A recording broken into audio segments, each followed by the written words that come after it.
ini penduduk kita pun jarang ubah. Pada mula kita merdeka, mana ada orang Melayu di Sabah? Adalah orang-orang Bumi Putra yang lain, semua ini ada, tapi belum ada kategori ini. Apa dia buat? Dia tukar penduduk kita. Nah, atukai dia orang bertumbuh dengan kadar yang begitu mendadak sekali. Mana boleh beranak 1.552%? Seolah-olah dia orang ada. Nah, seolah-olah ini KDM tidak pandai bikin anak.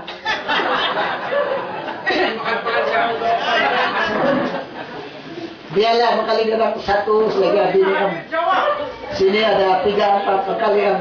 Tapi ini terlampau. Dia kan, bisa mana? Boleh tak? Tahun lepas item tu kena.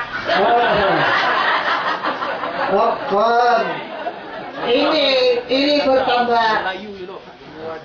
Karena ada yang beranak, ada yang berenang. Beranak dan berenang begitu.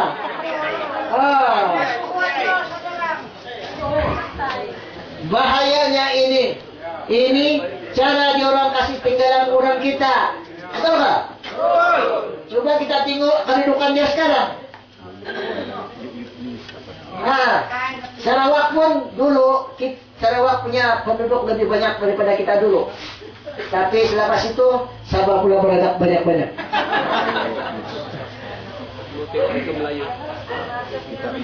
Sekarang kedudukan dia begini. Penduduk 210, 3,2 juta di Sabah. Sekarang penduduk asli Sabah daripada 3,2 juta hanya 1,5 juta. Orang asing 1,72 juta. Kita sudah penyelam. Kampunannya itu bumbu, pernah titi. Jangan main-main. Di Kaningau sudah 40.000. Bikin apa tangan? Bah. Bikin apa tangan? 32.000 orang tempatan. Tapi orang asing 117.000. Kalau kita digagal pun tidak kalah. Nah, macam mana bah dia boleh banyak itu dia bilang Melayu. Coba kita dengar apa dia bilang, siapa itu Melayu. Melayu itu kaya prasakti. Melayu itu orang yang bijaksana. Akal budi bersilamkan daya. Jawa itu Melayu. Jawa. Bugis itu Melayu. Nah, Bugis. Bangga juga disebut Melayu. Minangkabau memang Melayu. Keturunan Aceh adalah Melayu. Alhamdulillah. Jakun dan Sakai asli Melayu. Arab dan Pakistani semua Melayu.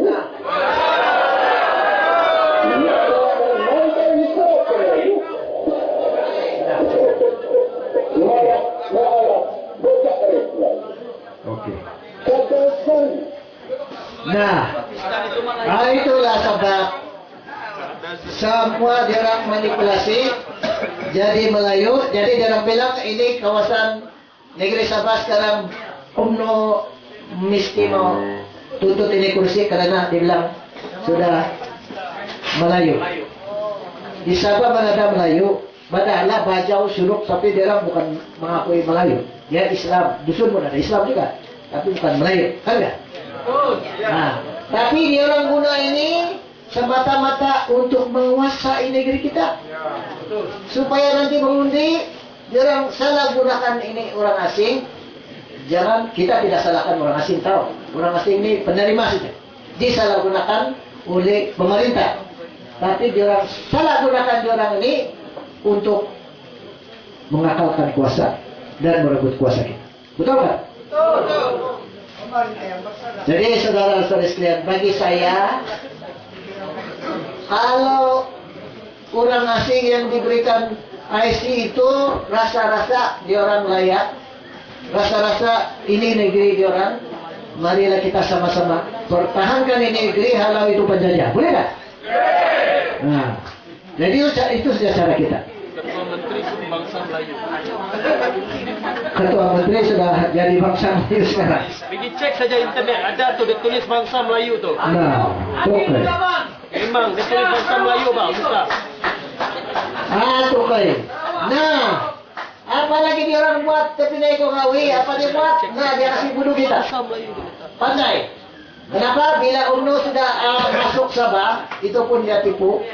Dia gunakan Tun Mustafa. Sebenarnya, kamu dengar cerita? Oke. Sebelum UMNO masuk, dan sebelum saya kena tahan, saya pergi jumpa arwah Tun Mustafa.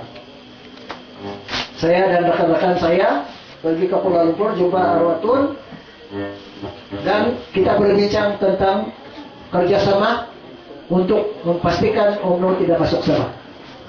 Dan Tun Mustafa bersetuju. Dia bilang jangan kita sekali-kali membenarkan UMNO masuk, karena kalau dia sudah masuk, berubahlah politik kita di Sabah.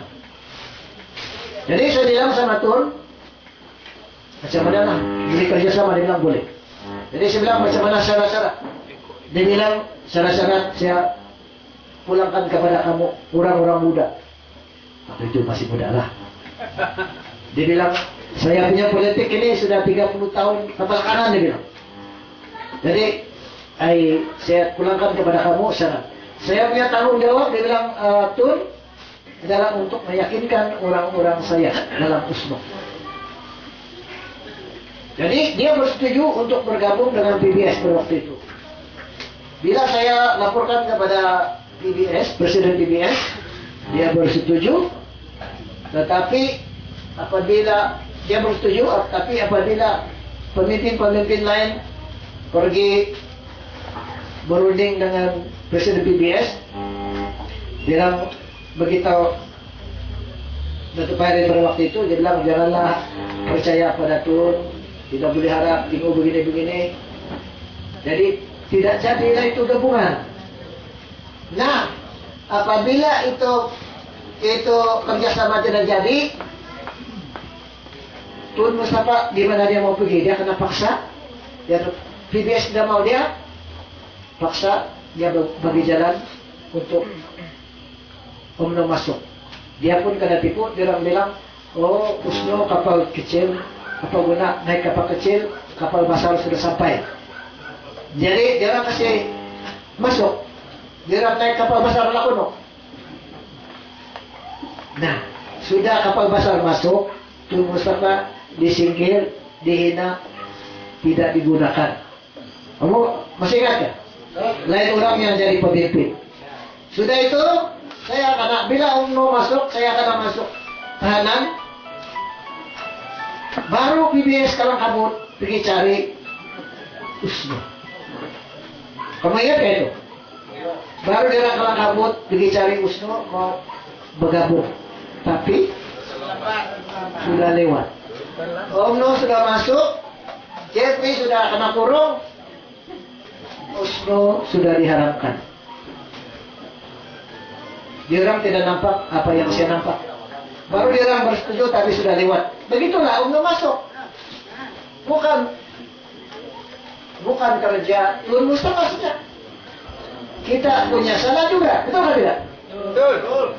Kalau tidak, mana ada UMNO. Nah, apabila dia orang sudah masuk, pandai dia orang. Dia orang tahu rakyat tidak menerima UMNO. Tetapi apa yang dia orang buat? Dia pancing pemimpin kita.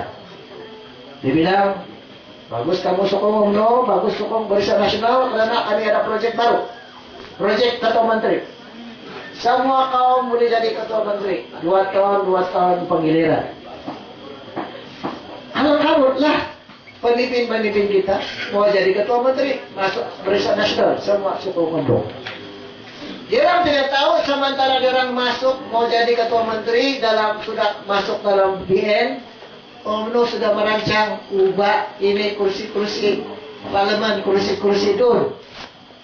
Dia orang sudah rancang ambil lebih daripada separuh.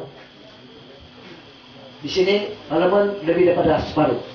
Nah, bila sudah semua pemimpin kita kena kurung dalam BE, dibilang tiada sudah penggiliran. Sebab sekarang UMNO sudah majority dibilang. Kita kena bunuh lagi. Pemimpin kita tidak sadar. Karena yang dia sadar itu mau jadi ketua menteri. Tiada perjuangan, tepat di? Nah, inilah jadi sama kita. Sekarang dia sudah pegang lebih separuh itu kursi. Yang kurang daripada separuh dia bagi-bagi sama komponen-komponen Barisan Nasional. PBRS nah satu kursi. Oh, terima kasih. Seropot, terima kasih. Cium tangan lagi. LDP satu kursi. Terima kah? Terima lah.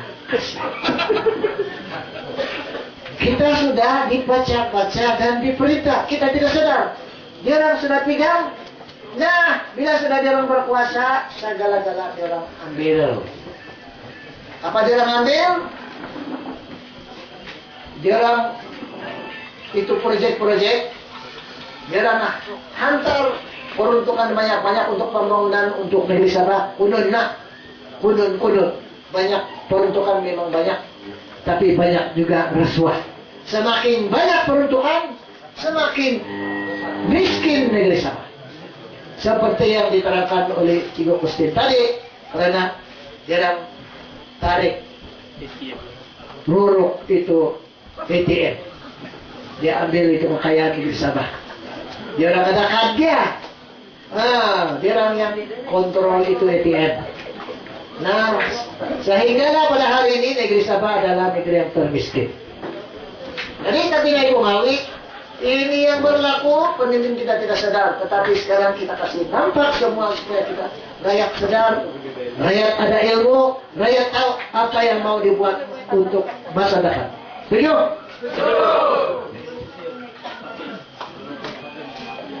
Nah, ini kamu yang sudah tahu.